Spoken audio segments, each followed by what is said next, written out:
So I am now pleased to introduce Kate and Boshi with Symbium. Thank you so much, and it is a pleasure to be here today. My name is Kate Didech. I am the VP of Public Sector at Symbium. A little bit of background about myself. I'm an attorney and an urban planner. And my focus for many years has been making the regulations that govern what you can do on a piece of property very easy for folks to understand without the need for a lawyer like myself. Boshi, could you briefly introduce yourself? Yeah, for sure. Thank you, Kate. My name is Boshi, and I'm an associate product manager here at Symbium. As Kate said, we're super excited to be here. Thanks, y'all, for this opportunity. I also have a background in urban planning and also landscape architecture. I've always been interested in thinking how we can use technology to bring these sometimes more complicated planning terms and zoning regulations closer to the community. So this made my experience at Symbium very, very smooth. And looking forward to a great session. Yeah, it's a little bit about me. Thanks. Back to you, Kate. Thanks, Boshi. So today, Boshi and I will be discussing Symbium, which is a free online tool that you all can avail yourself of. So I'll talk about that and give a brief demo, and afterwards we'll open it up to questions and answers. So before I delve into the tool that I'm going to demonstrate for you today, let me tell you a little bit about Symbium. So Symbium is a startup launched out of Stanford University, and we are the computational law company. So what that means is that we take the complex regulations and translate them into something that a computer can read and provide anyone information about in a TurboTax-like fashion. So just like TurboTax makes it easier for you to do your taxes without being an expert in the IRS tax code, Symbium brings that functionality in the first instance to what you can do on a piece of property. So at Symbium, we have a mission to streamline the regulatory aspects of residential construction. And our work started first with accessory dwelling units. As we all know, ADUs are a hot topic. It's an easy way to build new housing and also increase value on a property. So I will be focusing on that in our presentation today. Through our work, we've had the opportunity to talk to a lot of real estate agents and understand what are their top priorities. What are the things they're most interested in achieving and what we might be able to help them with at Symbium. And we've identified three things. First, trying to get a listing. So communicating to a potential client that you're gonna present their property in the best possible light and get them the highest price. Second, after you secure that listing, selling that property, again, getting the best possible price, and providing as much information as possible to potential buyers to demonstrate the value of the property and that they are indeed interested in it.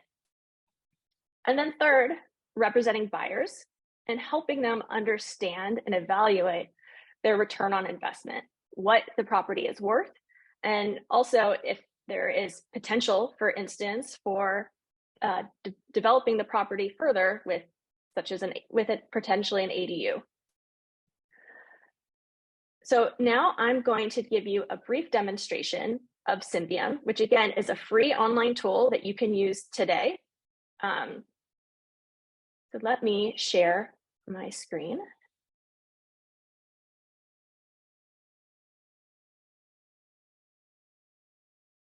Excellent. So this is Symbium, the tool that you can use to help you figure out what exists on a piece of property, what is possible on a piece of property, and in particular, if an ADU is feasible on that piece of property. And again, this is accessible at symbium.com, and I'll include that information as well at the end of this presentation. So to start, all you have to do is enter a California address. So I'll enter one in Bakersfield. And you see it auto-completes the address. So this will take me to a page which reveals information about the property that I just entered. So this includes information about the size of the lot, the APN or property ID, information about the assessed value, information about the buildings, how big it is, whether there are any environmental hazards or concerns. So if this was in the 100-year flood zone or in a fire hazard zone, that information would be revealed here. This information can be very interesting to buyers who are trying to assess if they want to, if they're interested in a property. I'm a recent new home buyer, and I certainly didn't want to, I was not interested in buying a property in a very high fire hazard risk area. Obviously, other people might differ, but that's something that I checked out when I looked at any property. Information about the zoning district with a link to the municipal code. So folks who are wanted to dig in deep can figure out what the regulations are for this property. And proximity to transit. Again, as a recent home buyer, I was very interested in how close that the property I purchased was to transit. Currently, I work from home, but generally I commute into San Francisco from across the bay. And I need to do that through public transportation because I'm sure you've heard driving in the Bay Area is a bit stressful. So that was one of the things that I needed to evaluate in order to assess whether I wanted to purchase a property. So we see real estate agents use this information in the property information panel to quickly provide information to a potential client and indicate that they know information about the property so that they can secure that listing, as well as present information to their buyers so that they can understand, even before they get a natural hazard report, if the property meets their needs or triggers any red flags for them. So now I'm going to go to the Documents tab over here. So one thing that Symbium does, which is really helpful, is reveal the building permit history for a significant number of jurisdictions within California. So I'll just click here to show that. So another thing that I cared about as a new home buyer was whether the work that was done on a home was permitted or not, because that helped me assess value and how much I wanted to bid on a piece of property. So here we can see all of the building permits that were issued for this piece of property. I'll just expand one of these listings. So here you can see some information about what type of permit it was, when it was filed, and interestingly, the contractor name. So this is very helpful information. If, for instance, you see a home that has recent work done on it and you want to figure out who the contractor was because you want to potentially engage their services, you can use Symbium in order to figure out who are the people that are doing good work in your neighborhood. So let me go back to the property page. And before I want to get into the ADUs, I just want to play around with this map. So again, here we see a map of the property. I can zoom out so I can get a sense of what is in the surrounding area. If there's any hills or any sort of inclines that I need to be aware of, and what the neighborhood looks like. And again, this is super helpful for agents to figure out, is this an area with a lot of single-story homes? Or is it possible that there are like large multifamily buildings surrounding that might get a peek into the backyard? A good way for agents to quickly understand what is in the neighborhood and to provide that information to clients or potential clients. You can also turn on satellite view to get a better sense of what is in the surrounding area. I'm going to turn it back to map view. But you can really get a sense of what is happening and what is in the distance over here.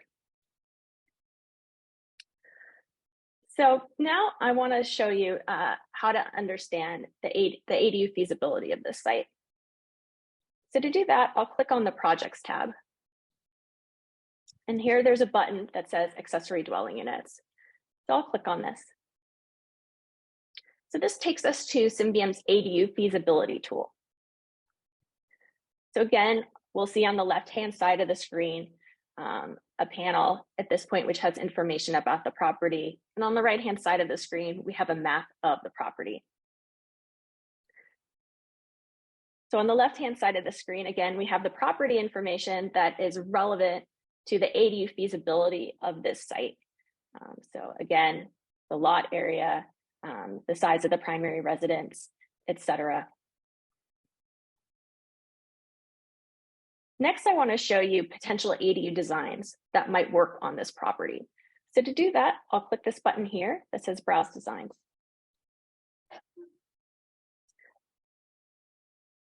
So now you see, I'm going to zoom in on the map a little bit. This is a nice long piece of property. On the right-hand side of the screen, again, we have the map of the property. And on the left-hand side of the screen are a variety of ADU designs that vendors upload for free onto Symbium. And we can scroll through them. And as I do that, you see the footprint of the ADU is placed on the map of the property. And if I'm interested in one, this one looks pretty, I can click on it. And now I've gotten more information about this particular ADU design. I can click on the carousel pictures so I can see more about what that ADU will look like. I can scroll down and see more information about this ADU, including the estimated cost, very important, and what that includes. Information about the size of the ADU, its square footage, its height, what rooms it has in it, its materials and finishes, and very importantly, financing. We've heard from a lot of folks that one of the most significant challenges of getting an ADU constructed on a piece of property is financing it. So we include whether our vendors provide financing in Symbium. We also provide a link so you can contact the vendor directly. I can just click on this button. If I send it, which I won't do that right now, it will send an email to the vendor indicating interest.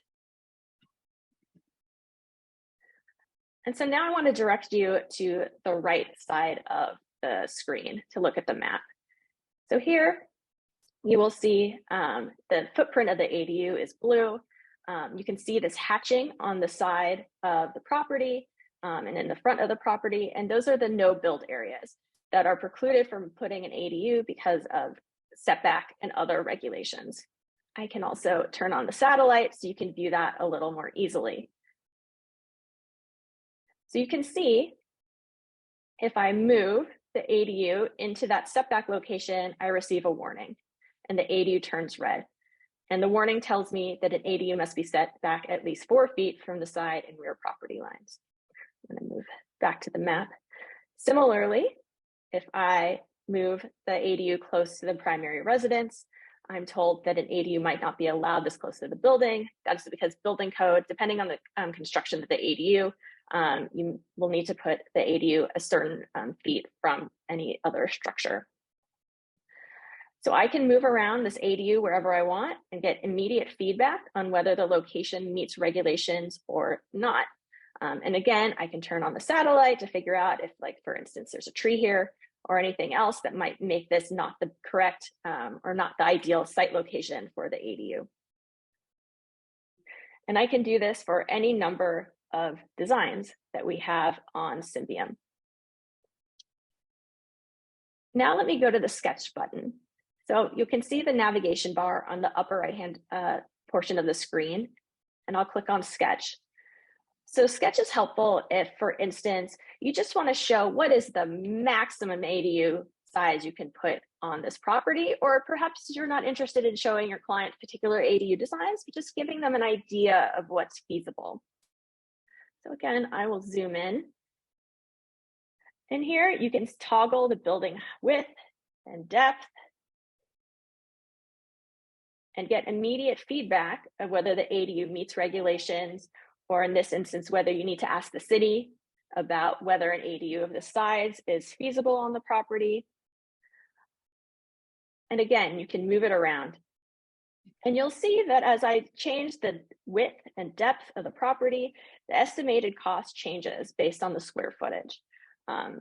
We've found that many folks interested in building an ADU don't have an idea of how much an ADU might cost them. Some folks think it might be $10,000. Some folks think it might be $1 million. So at Symbium, we try to give folks a ballpark estimation of what they can expect an ADU to cost. And of course, that varies. You know, if you're building on a steep slope, that's going to be different. We've all seen lumber prices change drastically over the past several years, and inflation going up. So we try to give folks a ballpark understanding so they know it's not 10,000, it's not $1 million, it's going to be in this ballpark. And of course, you can change that estimated cost. So for instance, if I'm interested in premium finishes, I can specify that, and the estimated cost goes up. And of course, if you have a better idea of what the cost per square foot is, you can change that to give your clients a better understanding of what an ADU in this neighborhood will cost. So if I change the cost per square footage, estimated cost will increase. So you're free to use your expertise to help your clients understand the estimated cost.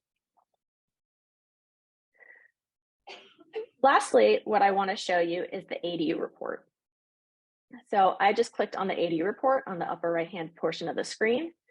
And here I'm given a list of the different types of ADU that are possible on this property that I can get a report on. So I'll click on the detached ADU and click on View Report. So this report provides a variety of information about the ADU feasibility. And we've seen a lot of real estate agents print out this report and include it in their disclosures, or even print it out and have it available for folks to take at their open houses. So again, this can convince a buyer that this is a valuable piece of property for them to bid on, as well as help sellers communicate the value of a property. So up on the top, it shows what what laws the report is integrating into it. In Bakersfield, it's based on California law. Going down, this includes all of the property information we saw at the beginning of our ADU feasibility exploration. Below that are the design standards. So this, for instance, tells us the maximum height of an ADU on this property, the minimum and maximum sizes, the setbacks that are required, and if car parking is required. And if I click on any of these Learn More buttons, the panel will expand and provide more information. So here I'm told that no parking needs to be provided because the ADU is located within a half-mile walking distance of a public transit stop. And this is super helpful information because oftentimes we were looking at a significant property with probably room for additional car parking. But in a lot of properties, the requirement to have an additional space for the ADU makes the ADU not feasible. So understanding whether parking is required or not is very helpful to understand the feasibility of an ADU on any piece of property. Next, we have the information about the estimated cost. So I can toggle building area and change the cost. And we provide further information about what factors can impact the cost and return on investment. As I spoke to you about before, we provide a ballpark, but we want to be clear that, for instance, as I said before, site conditions could impact the cost. So if you're on a steep slope, or there's a creek running through your property, that of course could provide additional expense. Any sort of design decisions you make, obviously the nicer the ADU, the more expensive it's going to be. We also provide information about sale and rental restrictions. So generally in California, ADUs cannot be made available for short-term rentals. And then lastly, we include next steps. So what are the steps a client needs to take in order to get their ADU planned, designed, and built? We make very clear that it is essential to ask the city in which the property is located a lot of questions, and that Symbium is a feasibility tool, but it is not does not provide the final say on what is possible on a piece of property. That the city is that final say. So we make very clear in a variety of locations that this is not legal advice, this does not constitute an entitlement, and that an interested party needs to talk to the city at the very beginning of the process. So we include links to the contact information for the city, as well as interesting questions to ask to make sure that everything we are providing is correct, and so that there's no one goes down a rabbit hole and then gets told that they are not what their dream is not feasible. We also provide information about the permitting process and timelines for that. And again, we provide disclaimers that it is necessary to double check all this information with the city. So I'm going to scroll up and just show you the download button. And so this allows you to download the report. And again, you can print that out. You could include it in your disclosure packets. You can provide printouts at open houses, and this printout includes all the information in the ADU report that we just went over. So that concludes this demonstration of Symbium, our property information portal, and the ADU tool. Thank you so much for that, for providing me the opportunity to show this to you. And with that, I'd love to open it up to questions. Questions, guys?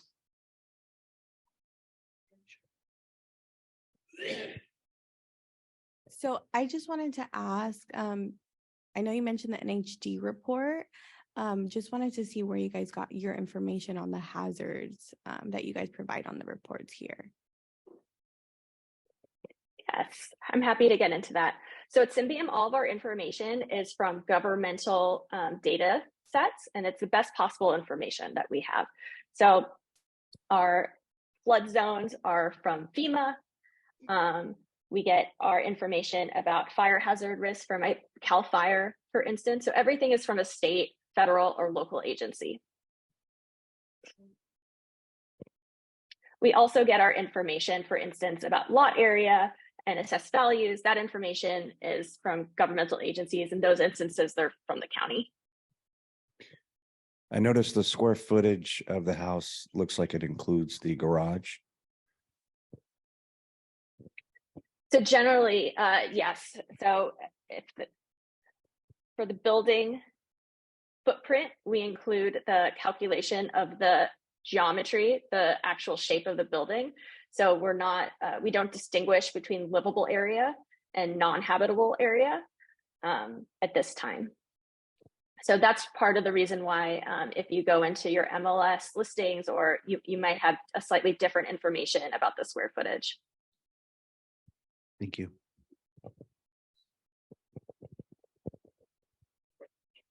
I have a question. Can this be done in a HOA area? Well, at Symbium, we include all addresses within the state of California, regardless of whether it's in an HOA area or not. We do not include any HOA like rules and regulations. That being said, and please don't quote me on this, this does not constitute legal advice, but generally HOAs can't preclude you from developing an ADU on a piece of property in California. But we do not include information about whether the property is within an HOA or not. That being said, I would love to include information about whether a property is in an HOA. Generally, that information isn't digitized and therefore able to be included. But if you have that information, send me an email. I'd love to, the more data, the better. Thank you. Question. So let's say there's a property on a 2-acre lot, how many more ADUs could you fit on the rest of the, 2-acre lot?